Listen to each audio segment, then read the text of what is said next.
So, reacting to the Rodri comments, like, hang on, clear on the phone a bit. That's a bit messy. But, so I'm missing school because this thing here.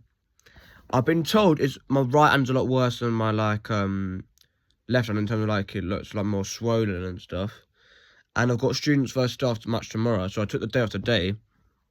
Because my mum advised me to, because they gave me tablets from the healthcare clinic, or like I don't know what you'd class them as, but and my mum basically said that it's because of like you might react badly to the tablets that you have to stay off just for one day to see how they're kicking, and then you can go back tomorrow. But the thing is, because the match is on Friday, right? She said I'm not allowed to make contact with anyone, and that basically means that like you can't really play football because, like, she didn't even say it's contagious. She just said you're not really supposed to like touch people. I suppose I could wear gloves, but it's quite hard to be wearing gloves in at the minute, and I think that wouldn't really be an ideal situation. But forget about that. We need to get into the Rodri situation.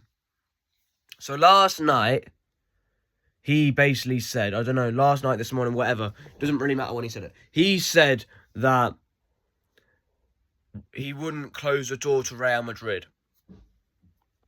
And he'd love to go back to Spain at some point before his end of his career. But, like, obviously he's up there, Ballon d'Or, yeah. I printed it out and put it on my wall from, I found the image on the internet. But, like, the thing that's the most, like, thing that's pissed me off, right, is that it's this whole reverse psychology thing. Like, he was, like, singing about Vinny and everything like that when he won the Ballon d'Or, slagging him off and all that lot. And now he's going on about, like, he has no problem with Vinny.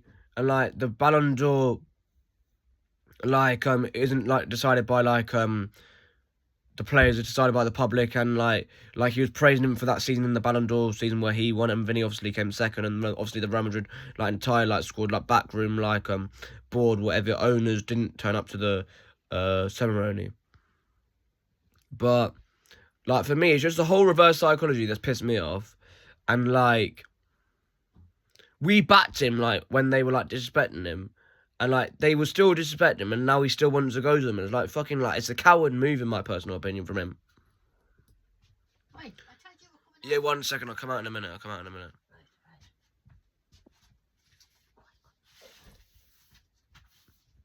And it just doesn't make any sense at all. Look, obviously, it's better to lose him now than in the summer, because, obviously, you get money from him in the summer this year, and in the summer next year, because obviously his contract's undone in the summer, that you won't get money from him at all, and they just have to pay his wages, and you lose him for free. So I think it's just really, it doesn't make much sense to me, in my personal opinion. But obviously we've got to replace him well, because I think it is better to leave him go in the summer just coming up, because obviously you want to get some money from him and not lose him for free. Obviously, the main like replacements probably would be Adam Wharton, João Neves, Carlos Balaba's name has been mentioned from Brighton as well, but he's fallen off a bit. I don't think he's as good as what he was like about a year ago, or like say 6 months ago. But like, we want players that care for that badge right there, Manchester City, and this badge right here, Manchester City. I think at the moment, Rodri, he doesn't love us.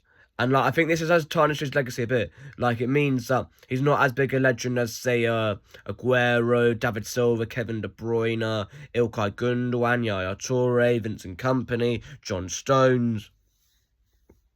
Like, he scored massive goals for us, don't get me wrong. He's still a legend of this football club, but it makes him, like, be low on the list, because I also class legends as, like, what they do for us off the pitch, and, like, how they represent us off the pitch, and, like, if they respect us off the pitch and not.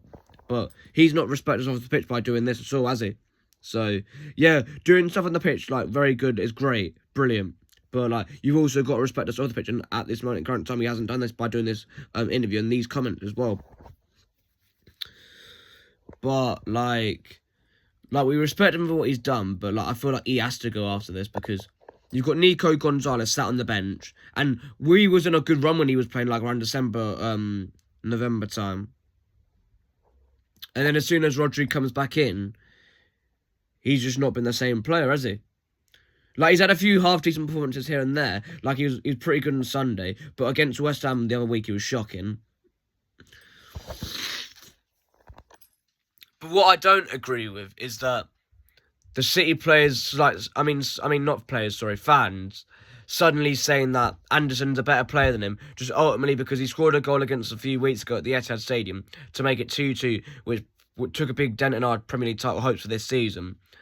And, like, I'm sure, like, half of those people, like, loved Rodri before that and would have been saying that Rodri was by far the better player before this was done.